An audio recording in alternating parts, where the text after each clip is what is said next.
이번에 다룰 주제 한번 말씀을 드리겠습니다. 보통 교통사고 환자들 보면은 보험회사의 치료비를 언제까지 지불해 줄 것인지, 그냥 일반인들이 알고 있는 경우는 보통 3년이라 하더라. 근데 사고를 냈다 3년이 지나면은 보험에서 더 이상 치료비를 지불하지 않기 때문에 그 기간 내에 소송을 하든지 합의를 하든지 3년에 무조건 청구해야 된다. 자, 그런데 환자마다 오랜 기간 치료가 필요한 경우가 있을 수 있지 않겠습니까? 또는 어릴 때 사고 나가지고 계속해서 장기간 동안 경과관찰하면서 치료를 해야 될 그런 환자도 있을 수가 있습니다. 또는 머리를 다쳐가지고 단기간 내에는 후유증이 어떻게 발생할지 모르기 때문에 또 역시 오랜 기간 동안 경과관찰하면서 추후에 후유증이 발생했을 것을 우려해서 합의를 안 하고 청구를 행사할 수 없는 경우, 이런 것도 있을 수가 있습니다. 청구를 행사할 수 있는 시효, 특히 보험회사의 치료비를 지불할 수 있는 그 기간이 언제까지인지 굉장히 궁금할 수가 있습니다. 민법상에는 청구를 행사할 수 있는 시효라고 해서 소멸시효라는 것을 정해놓고 있습니다. 손해가 발생한 날부터 3년 이내에 청구할 수 있다 하는 그 3년이라는 기간에 대한 명시는 했습니다만 그 시점을 언제로 기산할 것인지가 문제입니다. 자, 오늘 여기에 대해서 이제 말씀드리겠는데요. 보험회사에서 교통사고로 발생한 치료비 청구권 행사할 수 있는 시효는 보험회사에서 마지막 채무를 승인한 시점부터 해서 3년이다, 이렇게 이해하시면 됩니다. 마지막 채무를 승인한 시점, 좀 어렵게 느낄 수 있습니다. 채권자, 채무자가 있는데 교통사고 나면 채권자가 피해자가 되겠죠.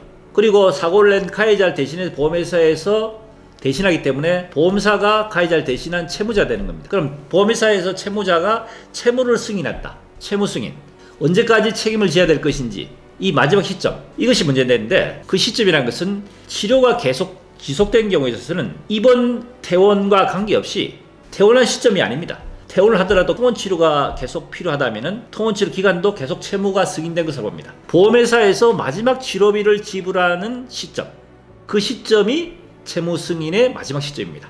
간혹 가다가는 이제 장기간 치료하다는 환자의 경우 이런 경우가 있을 수 있습니다. 보험회사에서 치료비 지불을 하긴 해주는데 환자가 매일 치료하는 것이 아니고 어떨 때는 한 달에 한 번, 어떨 때는 1년에 한두 번 정도 치료를 하는 경우도 있다는 이야기입니다. 그럼 치료비 지불 보증을 하는 것이 조금 불편할 수 있겠죠. 그런 경우에 보험사 입장에서는 치료비 지불 보증을 그때그때 계속 해주는 건 좋은데 언제 또 치료비를 지불해야 될지 모르기 때문에 차라리 피해자 쪽에서 지불 보증을 받지 말고 본인이 돈을 내고 그 치료비를 영수를 청구하면 돈을 주겠다, 이렇게 하는 경우도 있습니다. 역시 마찬가지로 내가 치료비 지불 보증을 하지 않더라도 내가 치료비를 지불하고 그 영수를 가지고 보험에 청구를 했을 때 보험회사에서 돈을 받게 되면은 그 받게 된 시점이 마지막 채무 승인 시점이 되는 겁니다. 그래서 그 마지막 채무 승인 시점부터 해서 3년 이내에 청구를 하면은 전혀 문제가 없다 하는 것입니다.